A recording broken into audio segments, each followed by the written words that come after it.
Bonjour et bienvenue pour une vidéo sur l'éthiomédecine. Pour cette vidéo, j'ai choisi d'interviewer Dimitri Catry. Dimitri, bonjour. Bonjour Philippe. Alors pour commencer, moi ce que j'aimerais savoir, c'est que signifie le mot ou le mot composé éthiomédecine?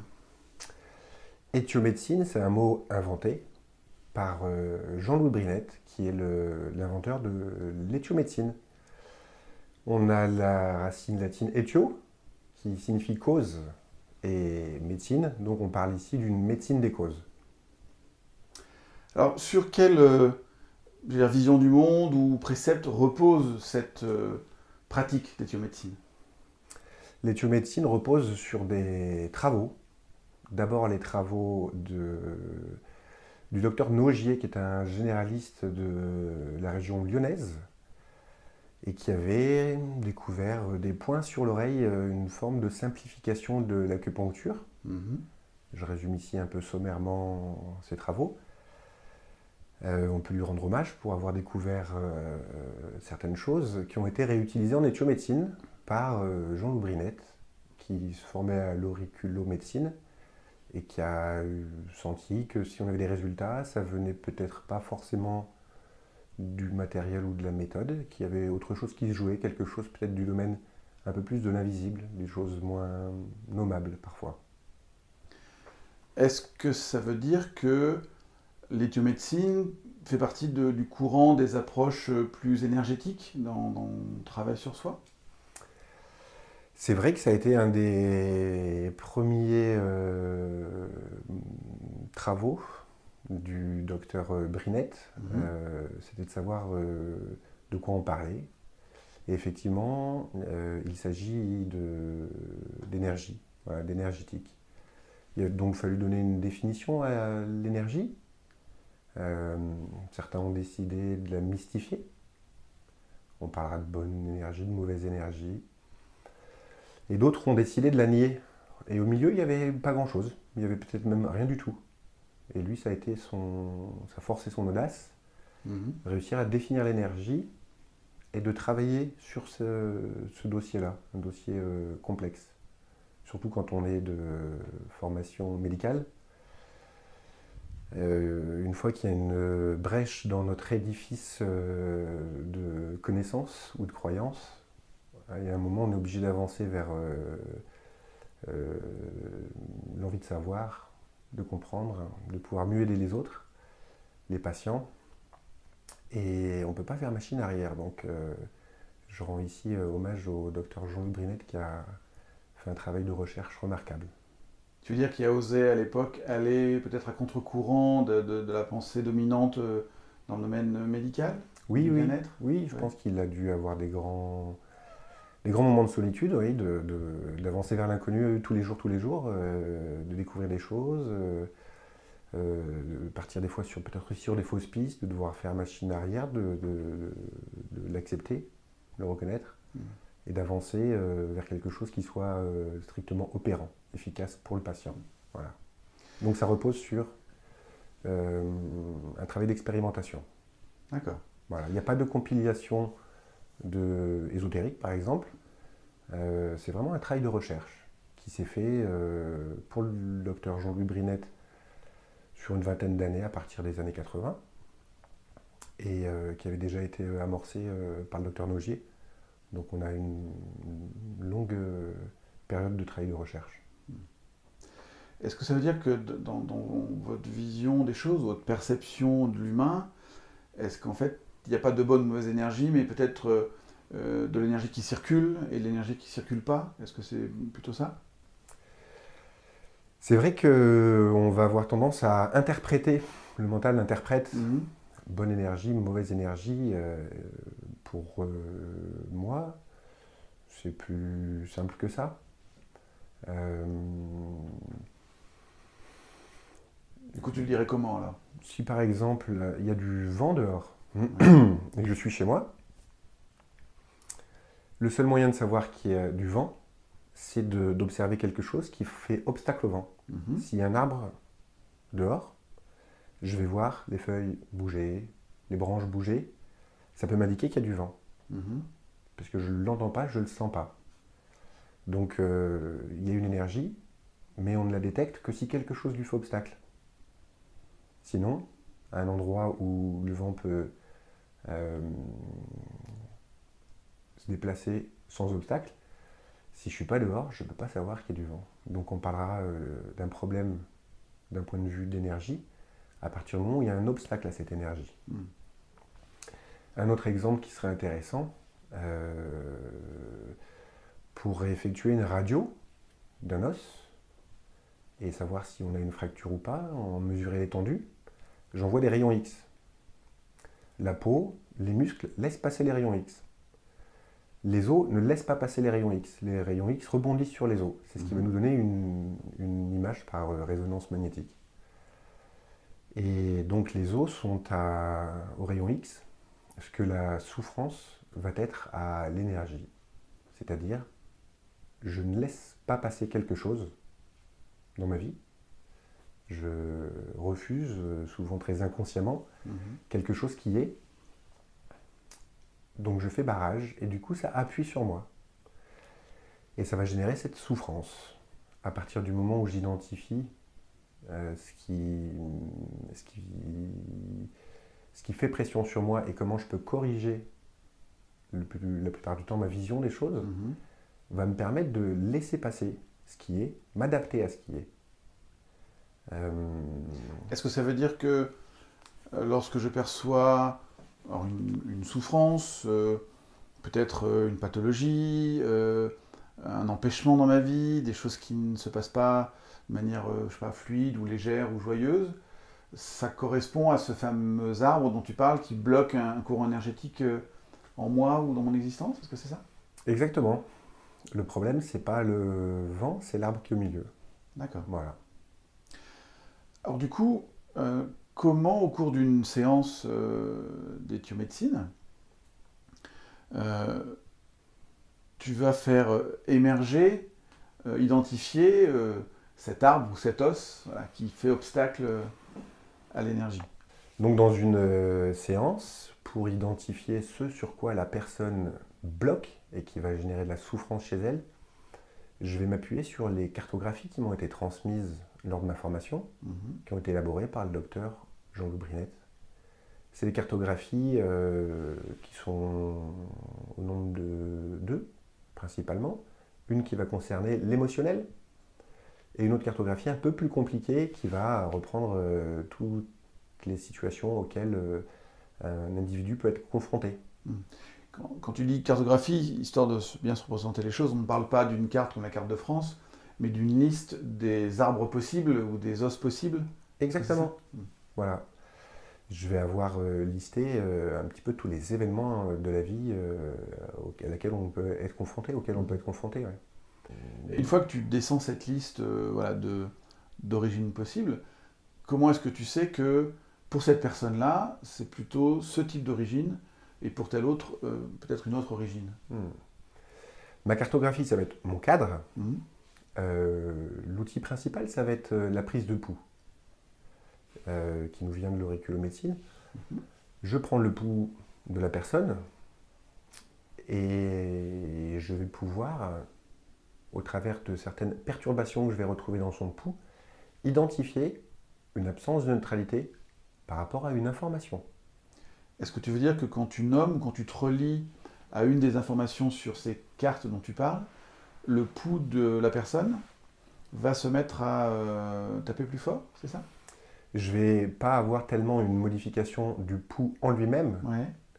Je vais avoir des interférences dans ce pouls. J'ai toujours le battement, Ouais. mais c'est entre les battements où je vais avoir des interférences. C'est des pouls supplémentaires qui peuvent être plus forts que le pouls lui-même ou qui peuvent être plus faibles. D'accord. Quand tu identifies, donc quand tu réalises, j'allais dire, la cartographie de la personne, hein, que tu identifies son arbre ou son os, qu'est-ce qui va permettre après à cette personne-là de se défaire de ça, d'aplanir l'obstacle, je ne sais pas comment vous le dites dans votre vocabulaire, mais de transformer cet empêchement? Alors je pense qu'il y a déjà un premier aspect qui est assez intéressant, c'est que vu l'originalité de l'outil, il fait gagner à l'accompagnant un temps précieux. On est face à de la souffrance. Donc l'intérêt, ça va être de libérer tout ça le plus rapidement possible. Donc pour une personne en souffrance, le fait de se sentir comprise, entendue, en un temps record, par rapport à quelqu'un qu'elle ne connaît pas encore, quand elle vient consulter pour une première fois, ça peut être troublant, parfois même déroutant pour certains, qui veulent peut-être des fois pas trop voir ce qui se passe en eux, qui ont peur de se livrer, peur d'être jugés. Mais dans l'ensemble, c'est très apprécié par le patient de ne pas avoir à passer sa vie, de ne pas avoir à passer son temps à raconter sa vie. Certains aimeraient bien, mais ce n'est pas le but ici de l'éthiomédecine, qui n'est pas une thérapie verbale.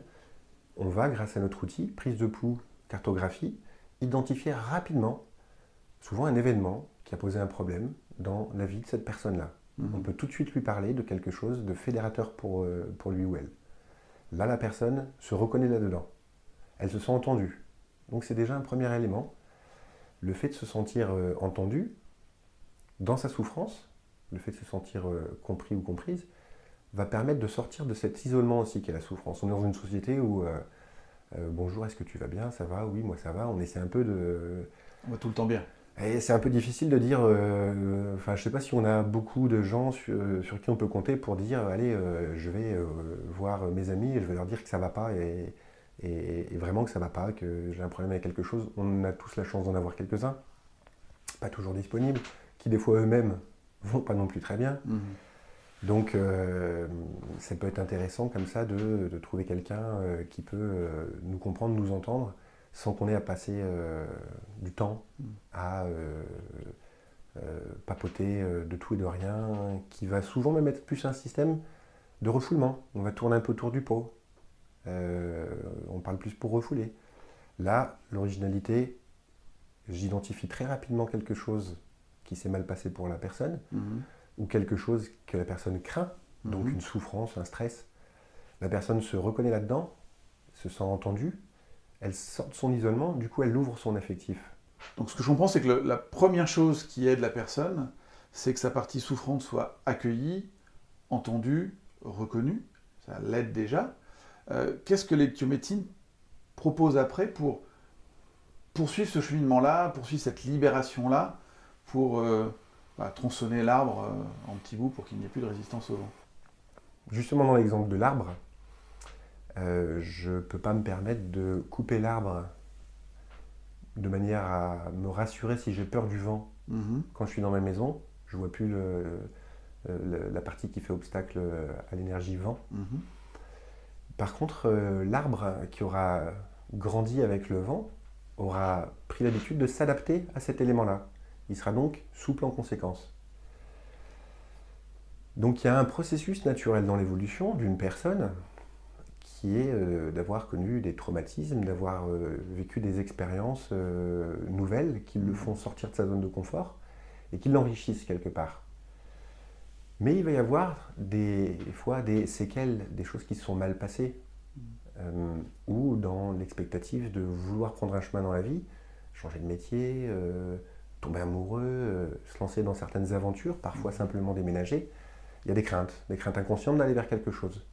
Et pour, je dirais, le deuxième aspect de la thérapie, une fois qu'on a entendu quelle était la souffrance, on ne va pas venir proposer quelque chose en donnant des leçons de vie aux gens, en leur donnant une recette pour le bonheur. Le simple fait d'évacuer une souffrance relative à un événement nous donne la possibilité de continuer à expérimenter dans ce domaine-là d'une manière plus neutre. L'éthiomédecine va aussi, au-delà d'avoir juste évoqué une situation douloureuse, puis remettre en question le mode de fonctionnement, donc ici le mode de dysfonctionnement de la personne par rapport à sa façon de voir la vie, la façon de s'être comportée. C'est pas l'arbre qu'il faut couper, mais que parfois je peux avoir besoin d'un obstacle qui soit plutôt sous la forme chêne et costaud qui me protège, à d'autres moments peut-être plus souple pour pouvoir bouger. Et ce que je comprends, c'est que l'éthiomédecine va permettre à la personne de continuer ses expériences pour arriver à cette souplesse, à adapter les choses à l'environnement qui se présente. Est-ce que c'est ça? C'est exactement ça. C'est-à-dire, Réussir à s'adapter à ce qui nous entoure, à tout ce qui est, plutôt que d'espérer changer notre environnement ou les gens qui nous entourent. Mhm. Lorsque je t'ai rencontré et que nous avons commencé à parler d'éthiomédecine, tu m'as partagé une expérience que j'ai trouvée euh, enthousiasmante d'une personne qui venait te voir pour une difficulté autour de la maternité, si je me souviens bien. Est-ce que tu peux nous en dire un peu plus sur cette histoire? Oui, c'est l'exemple d'une jeune femme d'à peine 30 ans qui Mhm. cherche à devenir maman pour la première fois et qui connaît surtout des fausses couches. Après examen clinique de son côté, elle a pu voir qu'il n'y avait pas de souci particulier. On lui a même dit que c'était peut-être dans sa tête. Voilà. Aucune raison biologique en tout cas. Pas de raison fonctionnelle, pas de raison Mhm. biologique. Donc je reçois cette personne, je fais mon petit protocole et je vois que cette personne est réactive à deux informations qui sont la peur et la mort, mais pas séparément, les deux informations ensemble.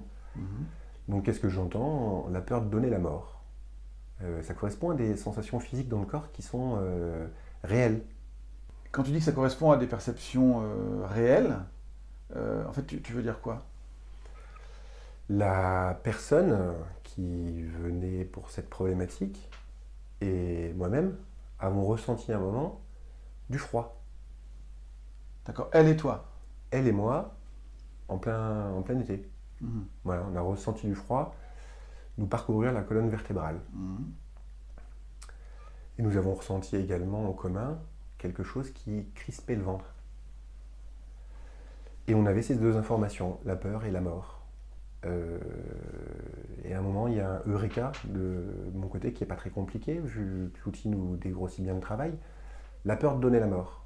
Et au moment où je prends conscience de cette information-là, Mhm.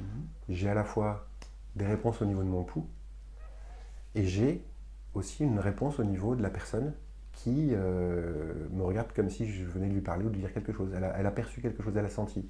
Quand tu dis au niveau de mon pouls, tu veux dire au niveau du pouls de la personne qui Oui, t'accompagne. du pouls que je tiens. Voilà. Ouais. Et j'ai la surprise, alors que je suis encore jeune élève en éthiomédecine, j'ai la surprise de savoir que cette personne, un mois après, m'envoie quelqu'un dans la même situation, une amie à elle à peu près du même âge, pour m'annoncer qu'elle était tombée enceinte. Elle était tombée enceinte un mois après.